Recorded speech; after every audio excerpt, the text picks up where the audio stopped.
আল্লাহর প্রশংসা করার কারণ হলো আল্লাহ আমাদেরকে এমন একজন নবীর উম্মত হিসেবে কবুল করেছেন, যেই নবী যতক্ষণ পর্যন্ত জান্নাতের মধ্যে ঢুকবে না, যতক্ষণ আমরা জান্নাতে না ঢুকবো। এজন্য একটা গান আছে, আছেন আমার মুক্তার, আছেন আমার ব্যারিস্টার, শেষ বিচারের হাইকোর্টেতে তিনি আমায় করবেন পার, আমি পাপী রাসূল জাবিন্দার। আল্লাহ যখন হাকিম হয়ে আমাদেরকে আসামি বানায় বিচার শুরু করবেন, ওই সময় আমাদের নবী উকিল হয়ে ব্যারিস্টার হয়ে আল্লাহর কাছে ওকালতি করে আমাদেরকে সুপারিশ করে জান্নাতে পৌঁছায় দিবেন। এমন একজন নবীর উম্মত হওয়াতে খুশি না বেজার? তাহলে জবান খুলে আরেকবার বলি আলহামদুলিল্লাহ। আল্লাহর প্রশংসা করার কারণ হলো, যে কোরআন থেকে আপনারা তাফসীর শুনবেন, আপনারা সত্যি করে বলেন তো, এই কোরআনে কোনো সন্দেহ আছে? এই কোরআনে কোনো ধোঁকা আছে? এই কোরআনে কোনো গোজামিল? কোরআনের প্রথমেই আল্লাহ বলেছেন, জালিকাল কিতাব লা রাইবা ফীহি, এটা এমন একটা কিতাব যার মধ্যে কি নাই, কোনো সন্দেহ নাই। এরপরে আল্লাহ একটা মারাত্মক কথা কইলেন, সেই কথাটা হলো হুদাল্লিল মুত্তাকিন। হুদাল্লিল মুত্তাকিন শব্দের অর্থ কি? কেবলমাত্র তারাই কোরআন থেকে হেদায়েত পাবে যারা মুত্তাকি হবে। মুত্তাকি না হলে কোরআন থেকে হেদায়েত পাওয়া যায় না।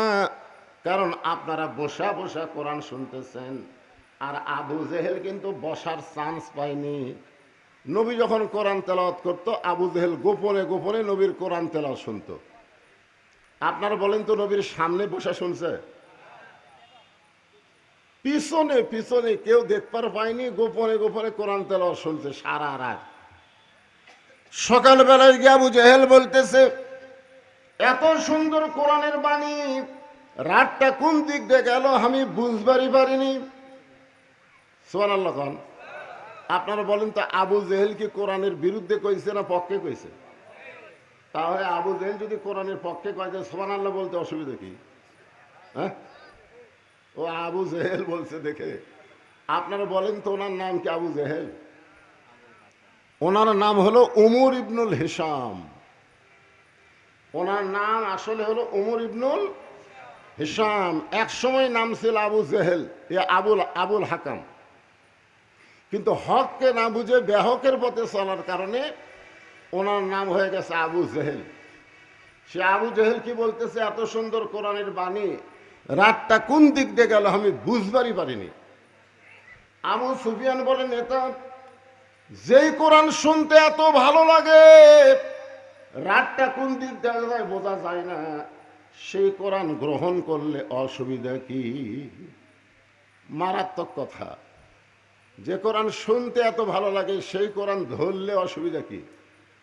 আজকে বাংলাদেশের অনেক মুসলমান কোরআনের তাফসীর শোনে, কোরআনের ওয়াজ শোনে, কিন্তু বাস্তবে আল্লাহর কোরআনকে স্পর্শ করে না। জোরে কোন কথা ঠিক কি না? খালি হইচই করলে হবে না ভাই। এই কোরআনকে স্পর্শ করবার গেলে সমস্যা আছে। আল্লাহ বলেছেন, লা ইয়ামাসসুহু ইল্লাল মুতাহহারুন। ততক্ষণ পর্যন্ত তুমি কোরআন স্পর্শ করতে পারবা না যতক্ষণ পর্যন্ত তুমি পবিত্র না হবা। যেই কোরআন ধরতে গেলে পবিত্র হতে হয়, সেই কোরআন গ্রহণ করলে মানুষ কত ভালো হবে। কোরআনের মাহফিলে আমাদের জানার অধিকার আছে না নাই? জোরে কোন আছে না নাই? আল্লাহর নবীর সবচাইতে বড় শত্রু কিন্তু আবু জেহেল ছিল না। সবচাইতে বড় শত্রুর নাম হলো উমর। আপনারা খেয়াল করবেন, আবু জেহেল নবীকে মারার পরিকল্পনা করছে, কিন্তু সরাসরি মারবার যায়নি, ঠিক আছে?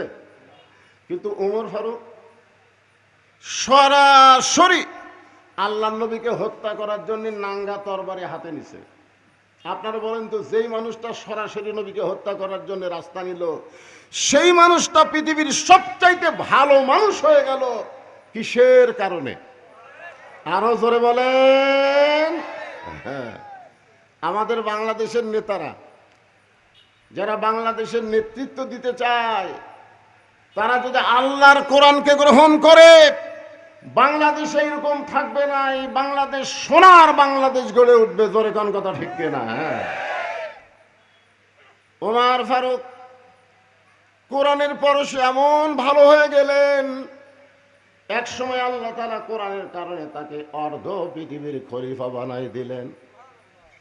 এই বাংলাদেশের মতন ৯৬টা, কয়টা? আমাদের বাংলাদেশের মতন ৯৬টা দেশের খলিফা হচ্ছে হযরত ওমর। দেখেন আল্লাহর কোরআনের কারণে কেমন ভালো মানুষ হয়েছে। একটা দৃষ্টান্ত শোনেন। হযরত ওমর জুমার দিনে মসজিদে খুতবা দিচ্ছেন। জোরে কোন কি দিচ্ছেন? খুতবা দিচ্ছেন। এমন সময় মাঝখান থেকে এক সাহাবী দাঁড়িয়ে বলতেছে, আমির আল মুমিনিন, আপনার খুতবা শুনবো না। আচ্ছা, আমাদের এমপি সাহেব যদি ভাষণ দেয় আর কেউ যদি বলে এমপি সাহেব আপনার ভাষণ শুনবো না, তাহলে অবস্থা কি হবে?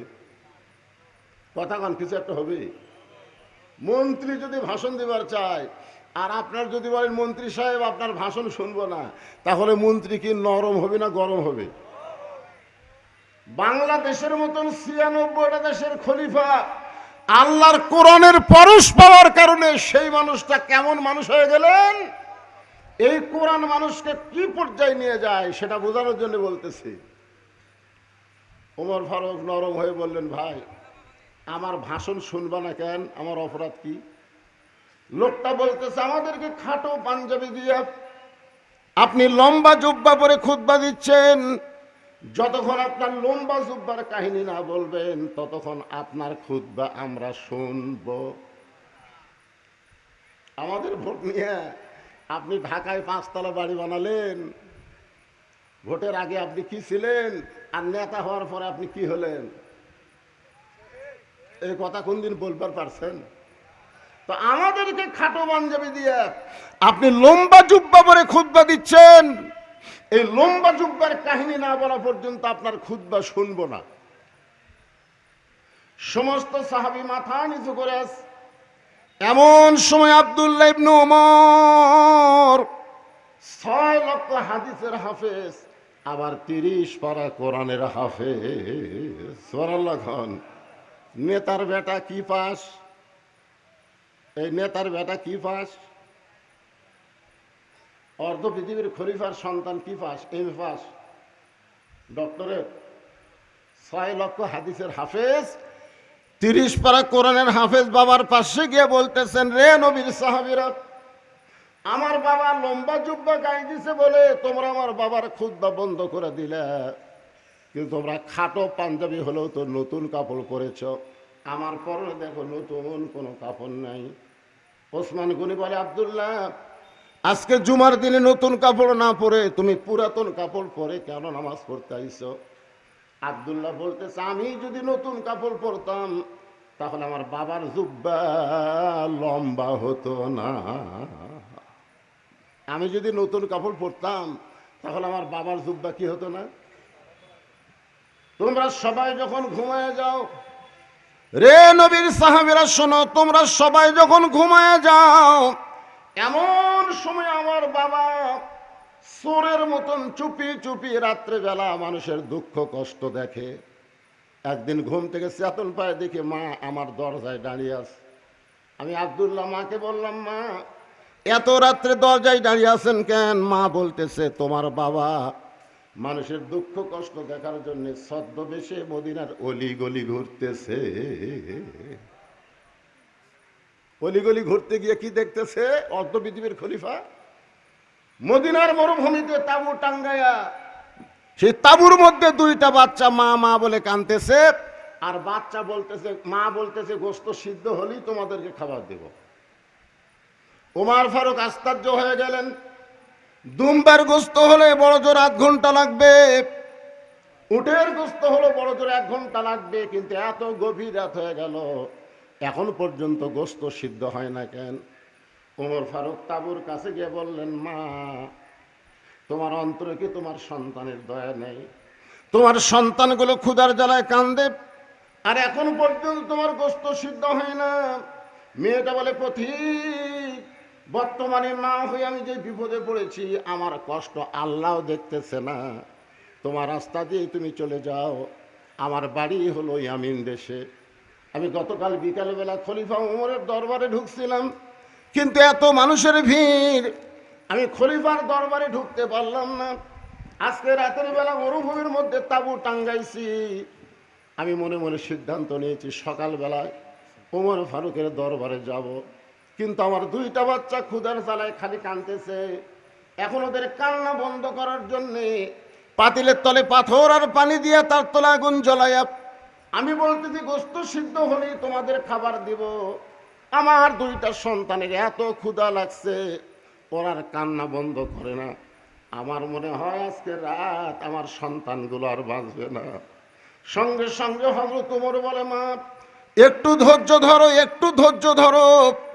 অর্ধ পৃথিবীর খলিফা এক দৌড়ে বাইতুল মালের দরজায় গেলেন, ডাক দিলেন, আসলাম এক বস্তা খাবার আমার মাথায় উঠায় দে। আসলাম বলতেছে, আমি চাকর, আপনি হলেন খলিফা, কোথায় বস্তা নিয়ে যাওয়া লাগবে বলেন। ওমর ফারুক বলতেছে, রে আসলাম, একজনের পাপের বোঝা আর একজনকেও মাথায় নেবে না, দিয়ে আমার মাথায় উঠায় দে। খাবার বস্তা মাথায় নিয়ে হযরত ওমর এত জোরে দৌড় মারতেছেন, পিছন দিক থেকে আসলাম চিল্লায় বলে, আমিরুল মুমিনিন, এত ওজনের বস্তা নিয়ে আপনি পড়ে যাবেন। ওমর ফারুক বলে, আসলাম, পড়ে যাওয়ার কষ্ট সহ্য করা যাবে, কিন্তু সময় মতো যদি জায়গায় যাবার না পারি, এই ওমরকে জাহান্নামের আগুন দিয়ে আল্লাহ পুড়ায় ফেলবে। এক দৌড়ে তাঁবুর কাছে গিয়ে বললেন, মা এই আটার বস্তা থেকে হালুয়া রুটি তৈরি করো। মা হালুয়া রুটি তৈরি করে ওমর ফারুকের হাতে যখন দেয়, ওমর ফারুক দুইটা সন্তানকে কোলের উপরে নিয়ে রুটি আর হালুয়া যখন মুখে দেয়, বাচ্চা দুইটা ফেল ফেল করে ওমরের দিকে তাকায় আর বলে, কে গো তুমি? আমাদের বাবা মারা গেছে, আমরা বাবার দরদ পাইনি, আজকে গভীর রাত্রি তুমি বাবার মতন দরদ দিয়ে আমাদের ক্ষুধার্ত মুখে রুটি তুলে দাও, হালুয়া তুলে দাও, তুমি কে গো? ওমর ফারুক চোখের পানি বের করে বলে, আল্লাহ, এ অধমকে তুমি জাহান্নামের আগুন থেকে বাঁচায় দাও। মা বলতেছে, তুমি পাগল নাকি? তুমি জাহান্নামের আগুন থেকে বাঁচতে চাও, তার মানে কি? তুমি এত ভালো মানুষ, উমর যদি খলিফা না হইয়া আল্লাহ তোমাকে মদিনার খলিফা বানাইতো, তাহলে মদিনা আল্লাহর জান্নাত হয়ে যেত। আব্দুল্লাহ বলতে, সাবিরা রে, তোমরা যখন সবাই ঘুমায় আসো, তখন আমার বাবা আমার দরজা দিয়ে ডাকতেছে, আব্দুল্লাহ, কে রে আব্দুল্লাহ? আমি দরজা খুলে তাকাই, দেখি বাবা একটা নতুন কাপড় নিয়ে দাঁড়ায় আছে। আমি খুশি হয়ে বললাম, বাবা বাইতুল মাল থেকে এক জোড়া কাপড় আমাকে দিছে, আবার গভীর রাত্রে আর একটা কাপড় দিবে রাইছেন। আসলে নেতার বেটা হওয়ার মধ্যে লাভ আছে, জোরে কান কি আছে? বাইতুল মাল থেকে আমার একটা কি দিছে? একটা দিছে, আবার গভীর রাত্রে আপনি আর একটা দিবে রাইছেন। সঙ্গে সঙ্গে হযরত ওমর এই কোরআন থেকে তেলাওয়াত করলেন, ইন্নাল্লাহা ইয়ামুরুকুম আন তুআদ্দুল আমানাতি ইলা আহলিহা ওয়া ইযা হাকামতুম বাইনান নাস আন তাহকুমু বিল আদল। সুবহানাল্লাহ বলেন। 6 বছর ধরে আম বাগানে চাষ করছে। কয় বছর? 6 বছর। জ্যৈষ্ঠ মাসে দেখতে গেছে আম পাকছে কিনা, যা দেখে গাছের ডালে বসে ছোট্ট একটা বাচ্চা পাকা আম পাড়তেছে আর ব্যাগের মধ্যে তুলতেছে। বাগানের মালিক বলে, আমি খাইনি, আমার পরিবারের কেউ খাই নাই, আর তুই আমার গাছে চড়ে আম পাড়তেছিস, তোর বাপকে গিয়ে বিচার দিব। সে খালি মুসকে মুসকে হাসে। বাগানের মালিক বলে, হাসিস কেন? বলে, আমার বাবা কোথায় গিয়ে বিচার দিবেন, আমার বাবাও তো আর এক গাছে চড়ছে।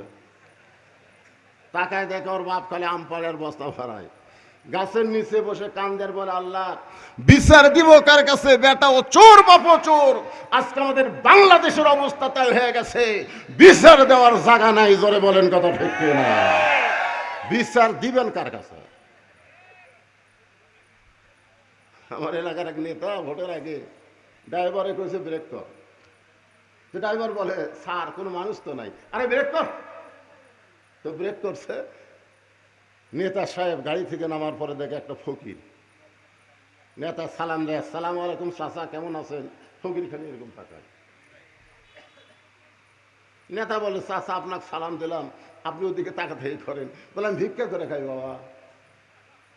নেতা বলতে যে ভোটের আগে আপনি হতে, যা আমি হতে।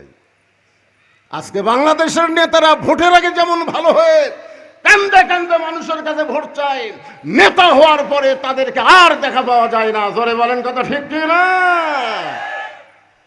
ইন্নাল্লাহা ইয়ামুরুকুম আন তুআদ্দুল আমানাতি ইলা আহলিহা ওয়া ইযা হাকামতুম বাইনান নাস আন তাহকুমু বিল আদল। আব্দুল্লাহ বলতেছে, রে নবীর সাহাবীরা, আমার বাবা আমাকে বলল, আব্দুল্লাহ, এই কাপড়টা আমার ভাগে পড়েছে, এত ছোট কাপড় পরে যদি আগামীকাল খুতবা দেই তাহলে বল তো কেমন লাগে বাজান, তোর কাপড়টা একটু আমাকে দান করে দে। আমার কাপড় আমার বাবাকে দান করার পর সারা রাত ধরে আমার কাপড় বাবার কাপড় একত্র করে বাবা লম্বা জুব্বা বানাইছে। এখন বলো বাবার খুতবা শোনা যায় কিনা যায়? সমস্ত সাহাবেরা চিল্লায় বলে, আল্লাহর কোরআন দিয়া যখন রাষ্ট্র চলবে তখন এমন ভালো মানুষ নেতা হিসাবে দেখা যায়।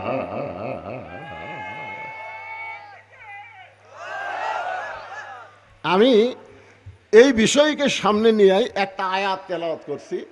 আমাদের বগুড়াতে মানুষ যখন মরে যায়, বুঝলেন, তখন এই আয়াত সবাই পড়ে। আপনাকে এলাকার খবর কি? আয়াতটার কথা মনে নাই? আয়াতটা কি আর একবার পড়েন। ইজা আসাবাতুহুম মুসিবাতুন ক্বালু ইন্না লিল্লাহি ওয়া ইন্না ইলাইহি রাজিউন।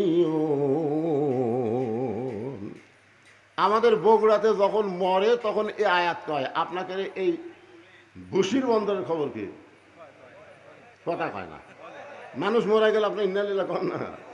আসলে আপনারা দেখেন তো, খেয়াল করে, এই আয়াত কি মানুষ মরার আয়াত? এই আয়াত হচ্ছে ইজা আসাবাতুহুম মুসিবা, যখন তোমাদের উপর বিপদ আপদ মুসিবত আসবে, কলু ফরজ। আল্লাহ যখন কলুর ফাইল হয় তখন সেইটা আমাদের জন্য ফরজ হয়। ধরে কারণ কি হয়? তখন কি বলতে হবে? ইন্না লিল্লাহি। আপনারা বলেন তো, যেই দেশে কোরআনের ওয়াজ হয়, কোরআন মোতাবেক মানুষ চলে না, ওই দেশের মানুষ রহমতের মধ্যে থাকে না বিপদের মধ্যে থাকে? তাহলে কোরআনের ওয়াজ শুনবেন, কোরআন অনুযায়ী চলবেন না, আপনারা কি সুবহানাল্লাহ না ইন্নালিল্লাহ? এ কথা বলেন, সুবহানাল্লাহ না ইন্নালিল্লাহ? যে ভারতের 400 বছরের বাবরি মসজিদ ভাঙ্গা ওই জায়গায় রাম মন্দির বানালো, আপনারা কোন তো মন্দির বানানোর জায়গা আছে না নাই? এরকম জায়গা আছে না নাই? তো ওই জায়গাতেই মসজিদ ভাঙ্গা মন্দির বানালো। আর আমাদের বাংলাদেশের নারীরা সেই ভারতের স্টার জলসা জি বাংলা দেখা শুরু করলো। প্রত্যেকটা চ্যানেলের মধ্যে হিন্দুদের পূজার বাদ্য হরি হরি লো লো করে বাজলো। আপনারা বলেন তো, মুসলমানের ঘরে হিন্দুর পূজার বাদ্য বাজা, এটা সুবহানাল্লাহ না ইন্নালিল্লাহ? আজকে আমাদের যুবকেরা 4G মোবাইল নিয়ে ঘুরতেছে সারাদিন। ছোট্ট একটা বাচ্চা কান্দে, আমার কয় হুজুর দোয়া দেন। আমি দোয়া পড়ে দেই, কান্না থামে না। হুজুর পানি পড়া দেন, সূরা ফাতিহা 7 বার পরে পানি পড়া দিলাম, পানি খায়াও কান্না থামে না। মেয়েটার মাও বলতেছে, হুজুর এখন আর দোয়া দরিদের কাম হবে না। কিছুদিন পরে বললাম, মা তোমার সন্তান কান্দে, আর কান্দে না, একটা মোবাইল কিনে দিয়েছে, যখনই কান্দে তখনই চালু করে দিই, আর কান্দে না। আপনারা বলেন, আমরা কি আল্লাহর রহমতে আছি না বিপদে আছি? তাহলে আমরা ইন্না লিল্লাহর তাফসীর শোনা লাগবে না? আমি বহু হুজুরকে বলেছিলাম, বহু হুজুর, আমার যারা ওস্তাদ তাদেরকে আমি বলেছিলাম, হুজুর মানুষ মরে গেলে আমরা ইন্না লিল্লাহ কেন পড়ি? ইন্না লিল্লাহ তো বিপদ আপদ মুসিবতের আয়াত, কিন্তু মানুষ মরে গেলে আমরা কেন পড়ি? আমার যারা ওস্তাদ, হুজুরা বলতেছে সবাই কয়, আমরাও কই, মানে আগে থাকাই হয়ে আসতেছে। ধরে এখন কি আমি বললাম, এর একটা উত্তর হলো, আমার এক ওস্তাদ উসমান গনি মারা গেছে। উনি মুস্তাফিয়া মাদ্রাসার হেড মুফাসসির ছিলেন।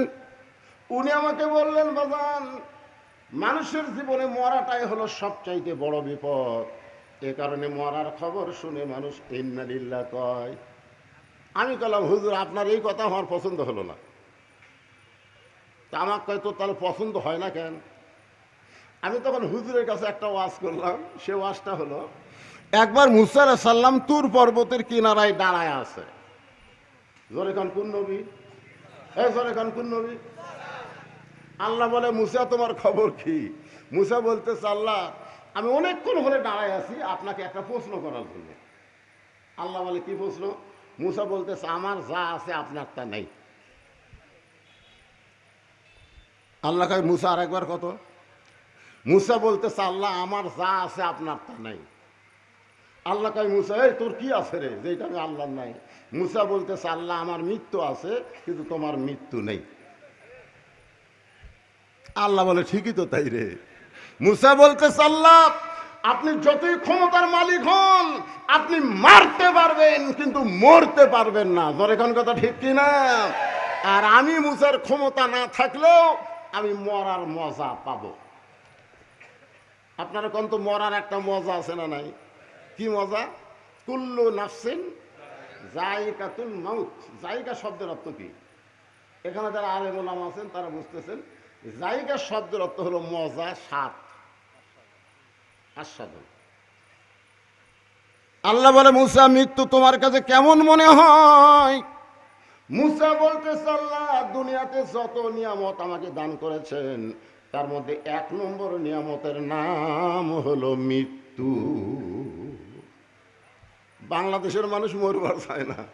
আমার এলাকার এক মানুষ 7ই নির্বাচন যে ভোট হলো না, ওই ভোটের আগে গোরস্থানে একটা কবর করছে। জ্যাঠা মানুষ একটা কবর করে নিচে খ্যাট উপরে কম্বল তার উপর ল্যাব দিয়ে শুয়ে থাকে। মাঝে মধ্যে বউ মোবাইল করে আপনার খবর কি? নিরাপদে আছি। আপনারা বলেন তো জ্যাঠা মানুষ কবরে থাকা এটা বিপদ না নিরাপদ? বউ বলতেছে আপনার খবর কি? আলহামদুলিল্লাহ আমি নিরাপদে আছি। বউ বলে যেখানে আছেন ওখানেই থাকেন, 3বার কিন্তু পুলিশ আসছিল আপনাকে ধরবার। ওই কবরের থেকে বলতেছে পুলিশের বাপেরও ক্ষমতা নাই রে, আমি এমন জায়গাতে আছি আমার কাছে আসে। আপনারা বলেন মানুষ মরে গেলে কবরে যায় আর জীবিত অবস্থায় কবরে থাকা সুবহানাল্লাহ না ইন্না লিল্লাহ। মনে করেন আপনাকে বুঝানোর জন্য বলতেছি, আল্লাহ আজরাইলকে বলছে পুলিশের পোশাক পরে ওর কাছে যাতো। কার পোশাক? কারণ বর্তমান বাংলাদেশের মানুষ আজরাইল ভয় করে না, পুলিশও ভয় করে। তো আজরাইল এখন পুলিশের পোশাক পরে ওর কাছে আসে বলতেছে কে রে ভাই এই কবরের থেকে মাথা বার করে এই জায়গার তো খবর কে দিল? এই তুই এই জায়গার খবর কেমনি পালি বল? ও বলতেছে ভাই আমি তো পুলিশ না রে, আমি হলাম আজরাইল। তখন কান্দার কয় আই রে বর্তমান বাংলাদেশে পুলিশ ধরার ভয়ে মানুষ আজরাইল ধরার কথা ভুলে গেছে রে। ধরে কার কথা ঠিক কিনা? যখন মানুষ পুলিশ ধরার ভয়ে আজরাইলকে ভুলে যাবে এইটা সুবহানাল্লাহ নয়, এটাই হলো ইন্না লিল্লাহ। ধরে বলেন কথা ঠিক? আল্লাহ বলতেছে মুসা মানুষ দুনিয়াতে গেলে মরবার চায় না, সেই মৃত্যুটা তোমার কাছে উত্তম মনে হওয়ার কারণ কি? মুসা বলতেছে আল্লাহ কারণ হলো 3টা। জোরে বলেন কয়টা? আমি খুব লম্বা ওয়াজ করবো না, এই 3টা বিষয়ের উপর ওয়াজ করবো। আপনারা বিরক্ত হবেন? বুড়া থুড়া ভাঙ্গাচুরা অসুস্থ মানুষ এখানে শেষের নামাজের আগে আমি মনে করেছিলাম 10টার সময় তুলে দিবি, 1টানা 12টা পর্যন্ত মারবো, 60 মাছ ধরি। ঠিক কিনা? কিন্তু আমার তুলে দিছে দেরি করে, এখনই 12টা বাজতেছে।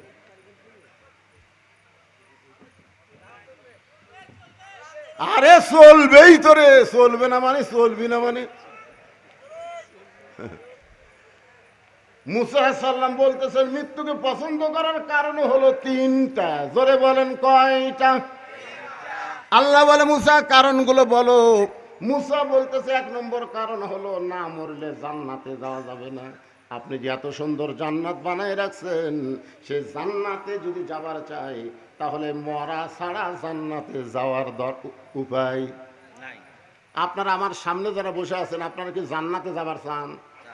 কারা কারা জান্নাতে যাবার চান? 2 হাত তুলে আল্লাহকে দেখান তো দেখি। লিল্লাহি তাকবীর। হাত নামান। আচ্ছা এখন যদি আল্লাহকে বলে তোমরা যারা জান্নাতে যাওয়ার চাইলে আমি তোমাদের জান্নাতে যাওয়ার সুযোগ করে দিলাম, যাও, তাহলে আপনারা কেমনে যাবেন? আপনারা বলেন তো জেতা অবস্থায় জান্নাতে যাওয়ার কোনো সুযোগ আছে? লাইলাতুল মেরাজে আমাদের নবী সমস্ত নবী রাসূলের ইমামতি করছেন। জিবরাইল বললেন, হুজুর আপনি যাদের ইমামতি করলেন আপনি তাদের চেনেন? আল্লাহ রাসূল বলেন, আমি তো কাউরে চিনি না। বলে, সমস্ত নবী রাসূল আপনার পিছনে আজকে ইক্তেদা করছে। সেই ঘরের নাম কি? বাইতুল মুকাদ্দাস। সে বাইতুল মুকাদ্দাস আজকে ইহুদিরা দখল করতে চায়। এই পর্যন্ত 35,000 ফিলিস্তিনি জীবন দিয়েছে। ধরে কোন ঠিক কিনা ভাই? আল্লাহর ঘর বাঁচানোর জন্য মুসলমান জীবন দেয়। তো ফেরেশতা জিবরাইল একটা মেম্বার এনে বললেন, হুজুর আপনি দেখেন। নবী তাকায় দেখে সমস্ত নবীর চেহারা থেকে আলো আসতেছে। কি আসতেছে? কিন্তু একজন নবীর চেহারা কালো। আল্লাহ রাসূল বলেন, জিবরাইল সব নবীর চেহারা আলোকিত, একটা নবীর চেহারা কালো কেন? তো জিবরাইল বলে, হুজুর আপনি তাকে কাছে ডাকেন। তো নবী তাকে কাছে ডাকায় বললো, ভাই আপনার নাম কি? বলে, আমার নাম ঈসা। তো সবার চেহারায় আলো, আপনার চেহারা কালো, কারণ কি? বলে, সমস্ত নবী রাসূল জান্নাত থেকে আপনার পিছনে এসে নামাজ পড়লো, আর আমি জান্নাত থেকে আসতে পারিনি। তা আল্লাহ নবী বলেন, আপনি জান্নাত থেকে আসতে পারলেন না কেন? ঈসা বলতেছে, এখন যে আমার মরণই হয়নি। এখান থেকে প্রমাণ হলো না মরলে জান্নাতে যাওয়া যাবে না। এখন ভাষণ হবে, আমি যখন বলবো জান্নাতে যাইতে গেলে কি চাই, আপনারা সবাই জবান খুলে বলবেন মরতে চাই। জান্নাতে যাইতে গেলে কি চাই? আরো জোরে জোরসে বলেন। আজকে পুলিশের সামনে, র্যাবের সামনে, বাতিলের সামনে মুসলমান মরতে চাই যদি মিছিল করে, এই বাংলাদেশের 1 ইঞ্চি জায়গায় বাতিল থাকবে না। জোরে কোন কথা ঠিক না? কিন্তু আমরা মরবার চাই না, আমরা রাস্তার চাই। 5 তলা বিল্ডিং এর ভিত দিয়ে 3 তলা কমপ্লিট হচ্ছে, ওই ঘাড় কাজ করে দেখিস। কি দেখিস ভাই? বলে 3 তলা হচ্ছে। ভাই রে, আরো 2 তলা রড বার করা আছে। 2 ঘাড়ের ফেরেশতা বলতেছে, শয়তান 3 তলার দিকে না তাকা, কবরের দিকে তাকা, কবরের দিকে তাকা। আজকে বাংলার মুসলমান কবর যাওয়ার কথা ভুলে গেছে, মৃত্যুর কথা ভুলে গেছে, যার কারণে জীবন বাঁচান ফরজ মনে করে ইমানের কোনো গুরুত্ব দিচ্ছে না। জোরে কোন কথা ঠিক না? আজকে আপনারা জবান খুলে বলেন, আমি যতই চেষ্টা করি আমি আমার জীবন বাঁচাবার পারবো না, তবে একটু চেষ্টা করলে আমি আমার ঈমান বাঁচাবার পারবো। জোরে কোন কথা ঠিক না?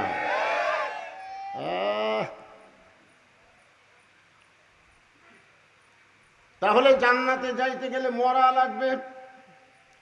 যেমন তেমন মরলে হবে না। আল্লাহ কোরআনে বললেন, ইয়া আইয়ুহাল্লাযীনা আমানুত্তাকুল্লাহা হাক্কা তুকাতিহি ওয়া লা তামুতুন্না ইল্লা ওয়া আনতুম মুসলিমুন।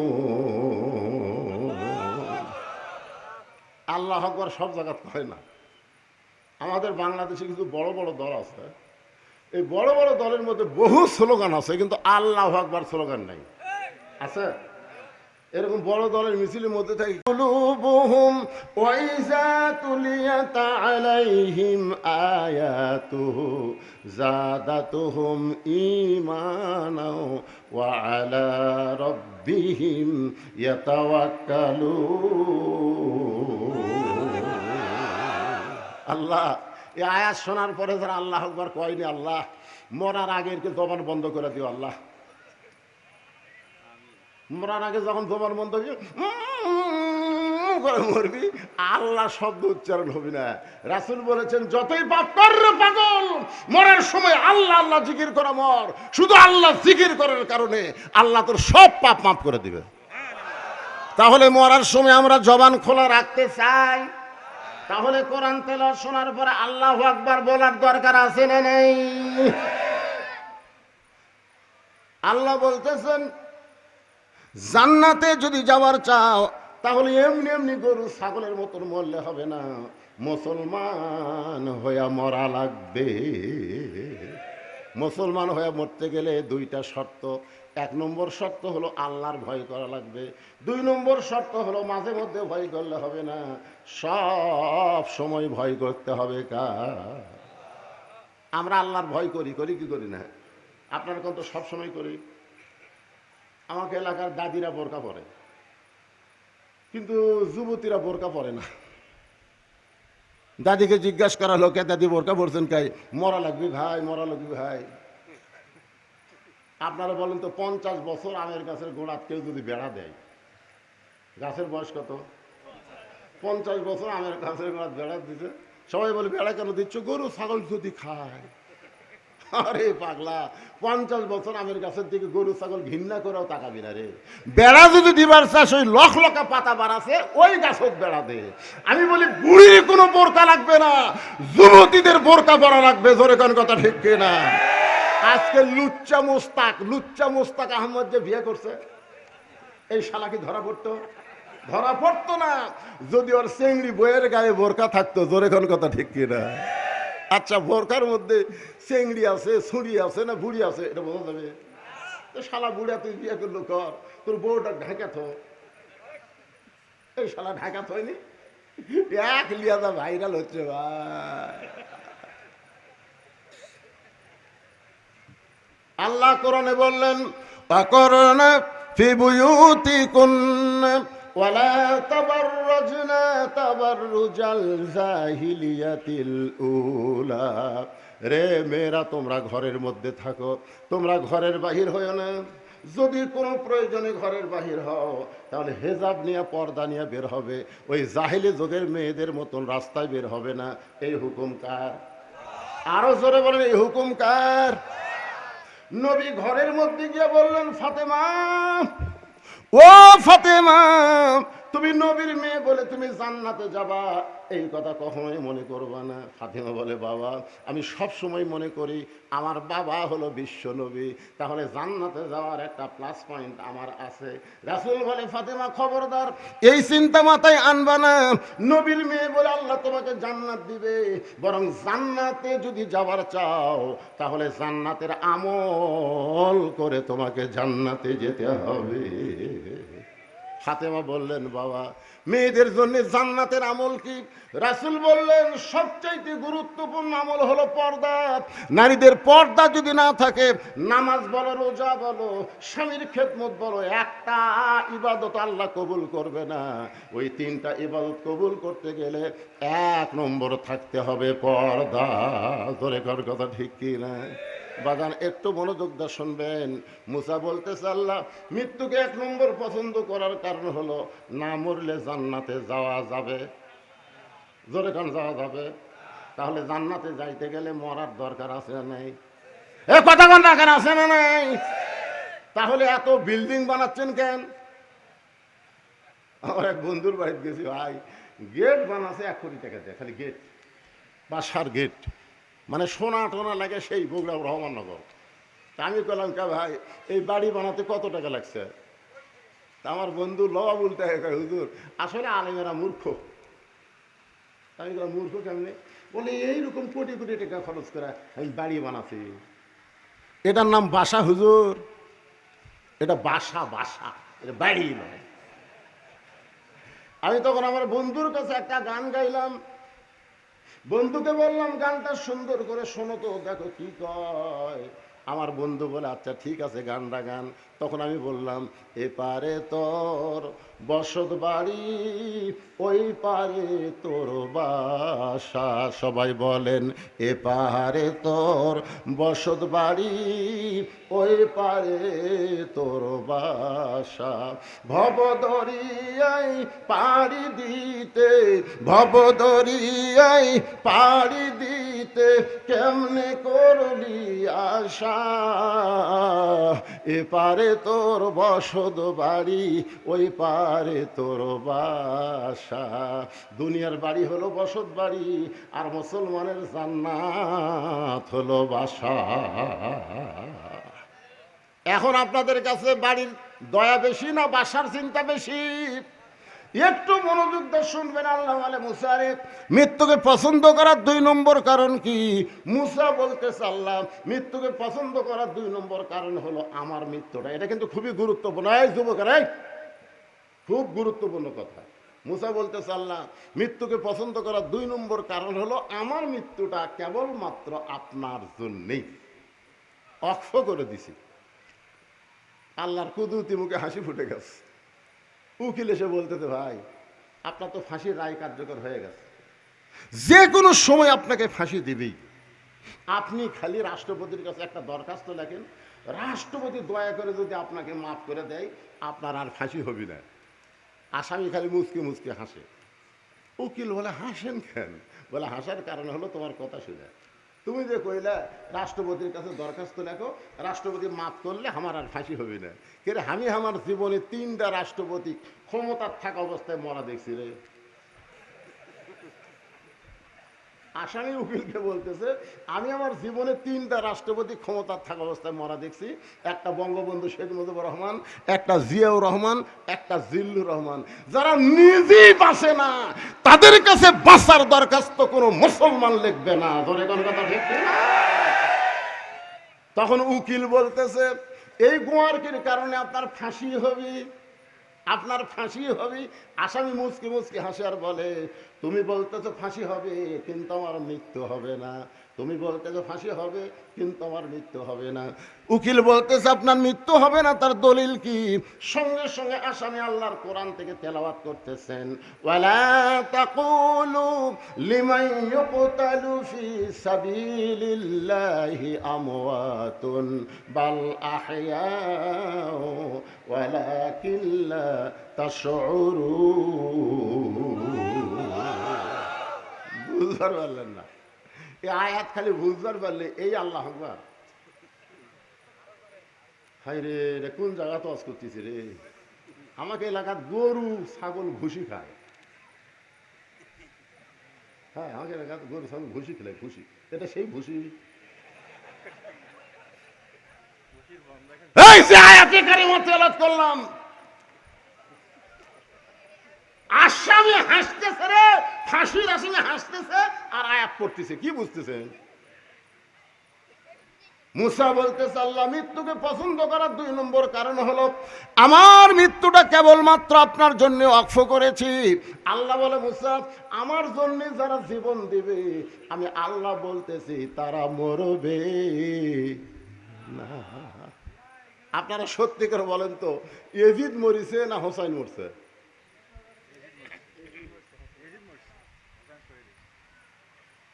এবারে আপনারা কিছু জানেন না, ইয়াজিদ আর হোসাইন বোঝেন না। হোসেন রাদিয়াল্লাহর মাথা যখন ইয়াজিদের দরবারে নিয়ে যায়, ইয়াজিদের হাতে তখন একটা লাঠি আছিল, লাঠি। ওই লাঠিটা হোসেন রাদিয়াল্লাহর মুখের মধ্যে ঢুকায় বলতে, হোসাইন খালি গোয়ারকির কারণে শেষ হয়ে গেলে, খালি গোয়ার তুলির কারণে তুমি এরকম শেষ হয়ে গেলে। আমি ইয়াজিদ দেখো ক্ষমতার চেয়ারে। মুখের মধ্যে লাঠি ঢুকায় ইয়াজিদ এই কথা বারবার বলতেছে। ইয়াজিদের সামনে হাজার হাজার জনগণ বসে আছে, সমস্ত জনগণ মাথা নিচু করে আছে। মাথা নিচু করে থাকার কারণে হলো লোকমা দিলি তার মাথা। আজকে আমাদের বাংলাদেশের অবস্থা কি? গত সপ্তাহে গোস্ত কিনে আনছে 620 টাকা দিয়ে। এখন জামাই আইছে, শাশুড়ি বলতেছে এবার 1 সের হবে না, 2 কেজি আনেন। তো স্বামী মনে করছে 620 1240 1300 টাকা নিয়ে গেছে। নিয়ে গোস্তের দোকানদার বলতেছে ভাই 2 কেজি গোস্ত দেন। 2 কেজি গোস্ত দিছে। ওই 2 কেজির গোস্তর ব্যাগ নিয়ে 1300 টাকা দিছে। 60 টাকা ফেরত পাওয়ার আশায়। কিন্তু কসাই বলতেছে ভাই আরো 100। কে রে, আমি 60 টাকা ফেরত পাবো আর ওই আমার কাছে 100 চাই। আমি যদি আজকে মুখ বন্ধ করে চলে যাই, আগামী সপ্তাহে 800 লাগবে। জোরে কোন কথা ঠিক ছিল? ওই খপ করে ওই কসাইয়ের কাছে দাও আছে, ওই দাওটা খপ করে লিছে। লিয়া ওই যে খাটার উপর গোস্ত ছিল ওই খাটা মারছে লাত্তি। লাত্তি মারা কষার ঘাড়ের উপর দাও ধরে বলতেছে এখন বল কত করে কেজি। তখন কষাই বলতেছে ভাই আপনি যা দিবেন তাই, আপনার কাছে কোনো দরদাম নেই। আজকে বাংলাদেশের মুসলমান জবান বন্ধ থাকলে হবে না, অন্যায়ের ঘাড়ে দাও কোদাল ধরতে হবে। জোরে কোন কথা ঠিক না?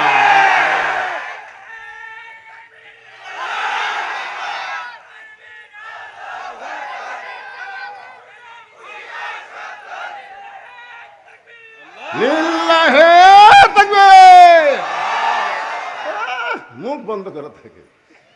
চোর ঘরে যাচ্ছে, ওই বলতেছে ইন্নাল্লাহ মাস সাবিরিন, ইন্নাল্লাহ মাস সাবিরিন। চোর চুরি করে সব নিয়ে যাচ্ছে আর ওই বলতেছে ধৈর্যশীলদের সঙ্গে আল্লাহ আছে। চোরের সাথে লাগবো না ভাই, চোরের হাতত লাঠি আছে, চোরের হাতত দাও আছে, দিয়ে দেয়। আজকে বাংলাদেশের সব সম্পদ চোরেরা বিদেশে পাচার করলো, আর আমরা খালি ধৈর্যের আয়াত করতেছি। জোরে কথা কর না, ইন্না লিল্লাহ বুঝেন, আজকে ইন্না লিল্লাহ তাফসীর হবে। কিন্তু ঘড়ির যে এখন 12:30 বাজলো রে, কি করি বারে।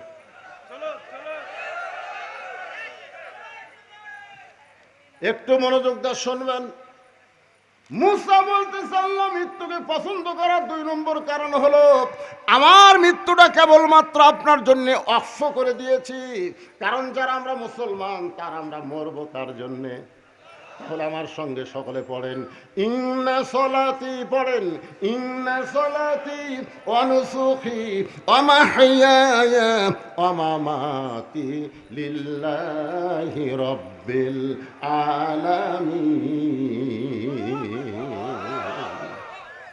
সবাই মাথা নিচু করে আছে। এজিদের সামনে সিংহাসন বসে আছে তো, আর হোসেনের মুখের মধ্যে লাঠি ঘুরাচ্ছে। সবাই সবাই মাথা নিচু করে আছে, কেউ কথা বলতেছে না। এমন সময় 80 বছরের একজন বুড়ো সাহাবী লাঠিতে ভর দিয়া দাঁড়ায় গেছে। সুবহানাল্লাহ খান। সবাই যখন মাথা নিচু করে আছে, এমন সময় 80 বছরের একজন বুড়া সাহাবী লাঠিতে ভর দিয়া দাঁড়ায় বলতেছে ইয়াজিদ। দেখেন বুড়ার পাওয়ার কি দেখছেন? ইয়াজিদ, যেই কথা তুমি একবার বলেছ এই কথার দ্বিতীয়বার বলতে পারবে না। তুমি হোসেনকে চিনো? যে হোসেনের মুখের মধ্যে লাঠি ঢুকাইয়া তুমি গুন্ডামি মাস্তামি করতেছ, তুমি তাকে চিনো? আমি আল্লাহ রাসূলের একাধারে 10 বছর খাদেম ছিলাম। আমার নাম হলো আনাস। আমি নবীর ঘরের ভিতরে, নবী তখন নফল নামাজের সেজদায়, কুত্তে হুসাইন দৌড়ে এসে নবীর পিঠে লাফদা চড়ে বলতে চল ঘোড়া চল, চল ঘোড়া চল, চল ঘোড়া চল। আমি আনার চিন্তায় পড়ে গেলাম। নবী নামাজের সেজদায়, ছোট্ট বাচ্চা হয়তো বুঝবার পারতেছে না, এই জন্য নবীরে ঘোড়া বানাইছে। আমি আস্তে করে হোসাইনকে নবীর পিঠ থেকে যখন নামাবার চাই, নবী নামাজ পড়া অবস্থায় হাত দিয়ে ইশারা করলেন নামাজ না। আমি যখন সরে আসলাম, কিছুক্ষণ পরে হোসেন বলতেছে যে এই ঘোড়া চলে না, এই ঘোড়ার পিঠে চড়ে আমার লাভটা কি? এই কথা বলে হোসেন যখন ঘর থেকে বার হয়ে যায়, কিছুক্ষণ পরে নবীর সেজদা থেকে মাথা তোলে।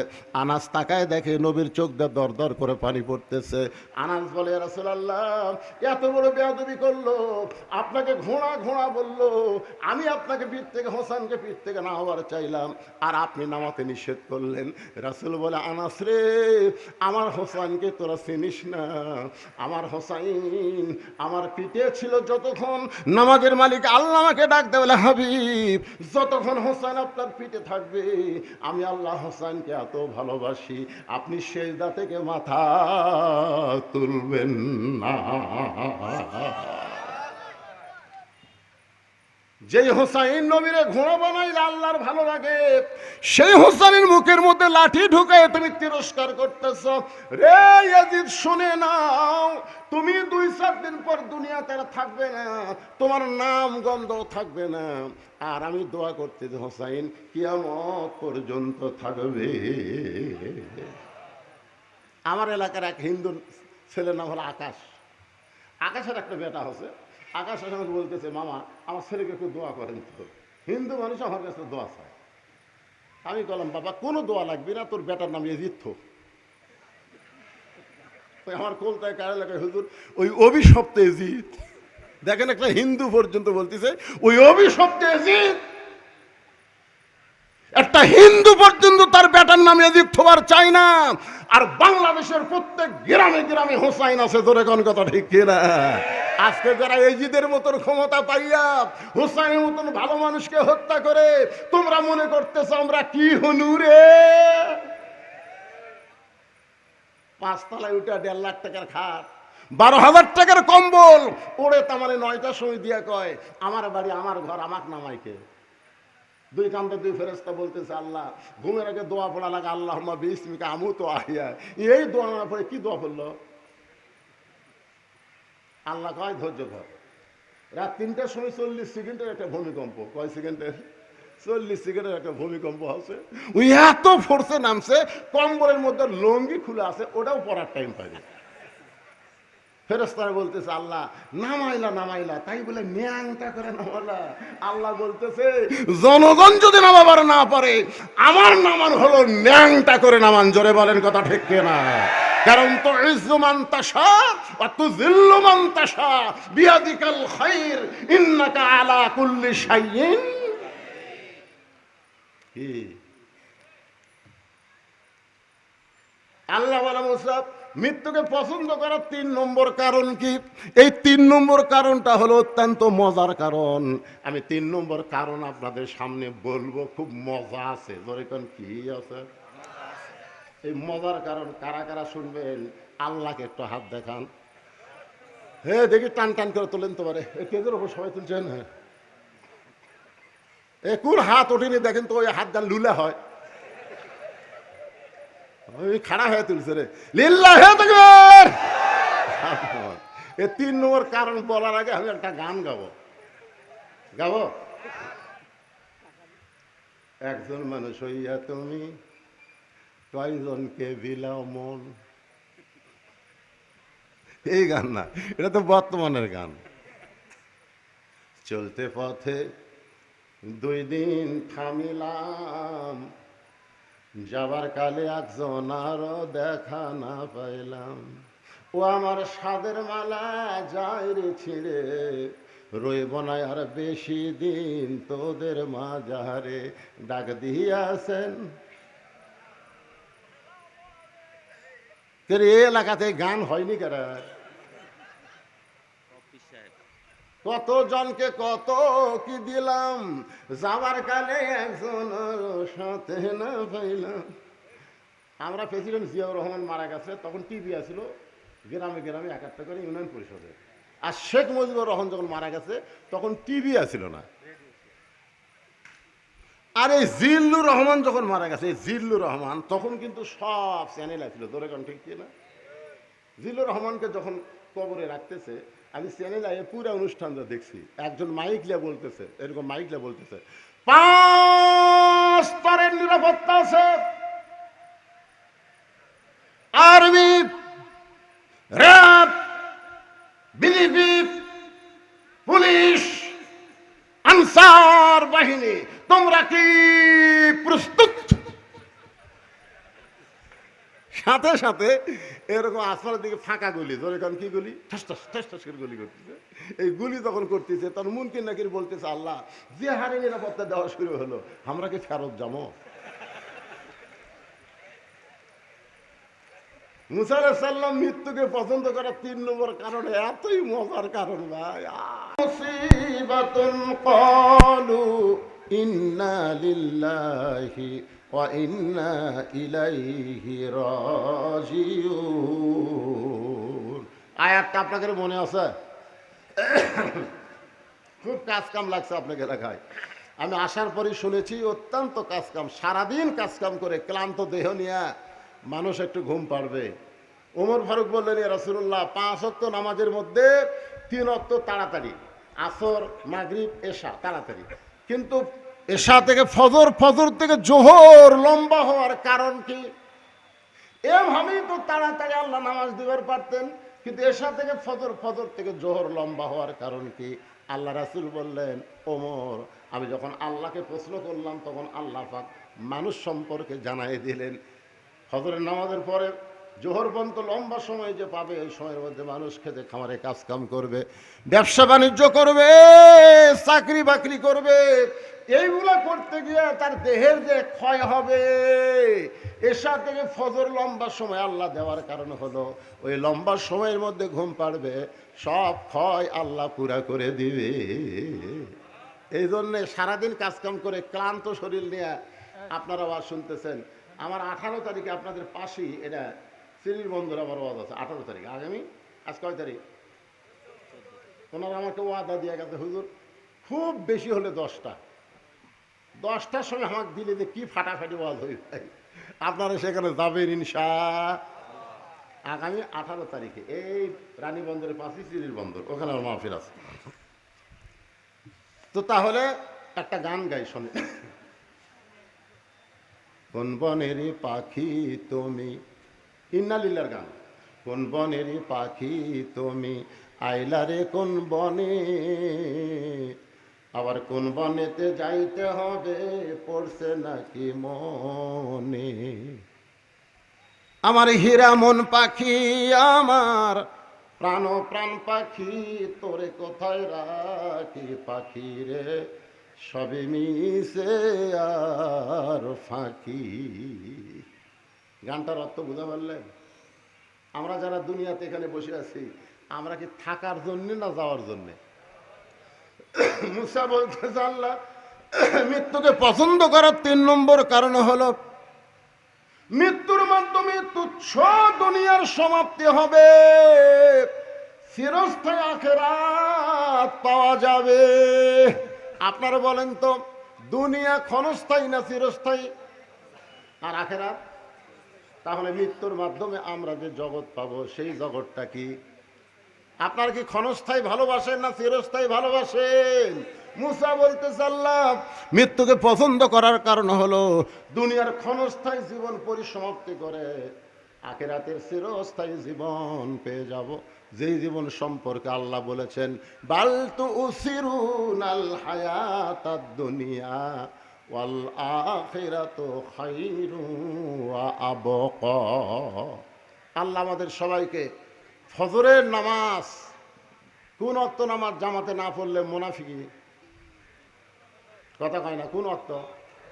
এই জন্য যেখানেই মাহফিল করবেন রাত 12টার পর্যন্ত মাহফিল শেষ করার চেষ্টা করবেন, আরামসে একটা ঘুম দিবেন, ফজরের নামাজ জামাত আদায় করবেন। আজকে যা হয়েছে হয়েছে আলহামদুলিল্লাহ। আমরা ফজরের নামাজ সকলে জামাতের সঙ্গে আদায় করতে চাই। আল্লাহ যেন আমাদের সবাইকে তৌফিক দেয়। ইস্তেগফার ওয়া আস্তাগফিরুল্লাহ আল্লাযী লা ইলাহা ইল্লা হুয়াল হাইয়ুল কাইয়্যুম ওয়া আতুবু ইলাইহি। জি, মাদ্রাসার জন্য জমি দিয়েছে নানি, আমার নানু জমি, আপনার নানি জমি দিয়েছে, নানুর জন্য। আচ্ছা ঠিক আছে, সবার জন্য দোয়া হবে। আল্লাহুম্মা আমিন। আল্লাহুম্মা আনতাস সালাম ওয়া মিনকাস সালাম, তাবারাকতা ইয়া যাল জালালি ওয়াল ইকরাম। আয় আল্লাহ, কঠিন গরমের ভিতরে আরামের বাড়ি ঘুমকে বাদ দিয়া তোমার পাগল বান্দা বান্দি আজকে জান্নাতের বাগানে বসে বসে আলোচনা শোনার শেষে আল্লাহ রহমতের দরজায় ফকির হয়ে দোকানে হাত তুলেছি। আল্লাহ মেহেরবানি করে আজকের মাহফিল আমাদের সকলের হেদায়েতের জন্য, নাজাতের জন্য, জান্নাতের জন্য কবুল করে নাও। এই মাহফিলের শুরু থেকে শেষ পর্যন্ত যত আলোচনা হয়েছে আল্লাহ, এর মধ্যে ত্রুটি হলে ভুল হলে মাফ করে দাও। এর যা হাদিয়া মঞ্জুর করো সোনার মদিনায় নবী পাকের রওজা মোবারকে আল্লাহ কবুল করে নাও। তামাম আম্বিয়ায়ে কেরাম, আসহাবে কেরাম, তাবিঈন কেরাম, তামাম পৃথিবীর মাটির নিচে যত মুমিন মুমিনা আছে আল্লাহ সকলের ওয়াফরে হাদিয়া কবুল করো।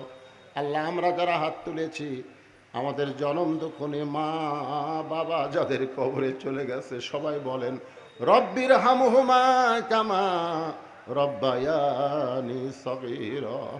আল্লাহ বাপ মার কবরকে জান্নাতে টুকরা বানান। বাপ মা যাদের অসুস্থ আছে আল্লাহ সুস্থতার নিয়ামত দান করে দেন। একজন আমাকে বলেছে হুজুর আমার ছেলে অসুস্থ, আল্লাহ ছেলেটাকে সুস্থ করে দেন। মাদ্রাসার মহতাম শাহিনুল ইসলাম বলতেছে তার নানু জমি দান করেছে, তার নানার রুহের মাগফিরাতে আল্লাহ তার নানার কবরকে জান্নাতের টুকরা বানিয়ে দেন। আজকেও নগদে বাকিতে কোরআন শরীফ বাবদ যারা দান করেছে আল্লাহ সকলের দানগুলোকে আল্লাহ জান্নাতের বিনিময়ে কবুল করো। আজকের মাহফিলের প্রধান অতিথি আল্লাহুম্মা ইহদিনা সিরাতাল মুস্তাকিম। আল্লাহ আজকের মাহফিলের বিশেষ অতিথিবৃন্দ আল্লাহ প্রধান পৃষ্ঠপোষক সহ আল্লাহ সমস্ত অতিথিকে আল্লাহ তুমি কবুল করো। আল্লাহ কে কোন নিয়তে হাত তুলেছে সকলের নেক নিয়ত নেক আশাকে পুরা করো। মা বোনদের জন্য দোয়া করবেন, মা বোনদেরকে আল্লাহ আবেদা সালিহা পদ্মার এসে কবুল করে মা ফাতেমার চরিত্র যেন দান করে দাও।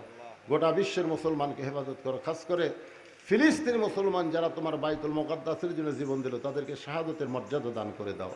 আল্লাহ আহত অবস্থায় যারা হাসপাতালে সুস্থতার নিয়ামত দান করে দাও। আমার বাংলাদেশের প্রতি রহমত বরকতের দরজা খুলে দাও। আল্লাহ সুবহানা রাব্বিকা রাব্বিল ইজ্জাতি আম্মা ইয়াসিফুন ওয়া সালামুন আলাল মুরসালিন আলহামদুলিল্লাহি রাব্বিল আলামিন ওয়া জাল আখিরাতি কালিমাতুনা ইনদাল মাউত সকলে পড়েন লা ইলাহা ইল্লাল্লাহু মুহাম্মাদুর রাসূলুল্লাহ সাল্লাল্লাহু আলাইহি ওয়াসাল্লাম। আসসালামু আলাইকুম ওয়া রাহমাতুল্লাহি ওয়া বারাকাতুহু।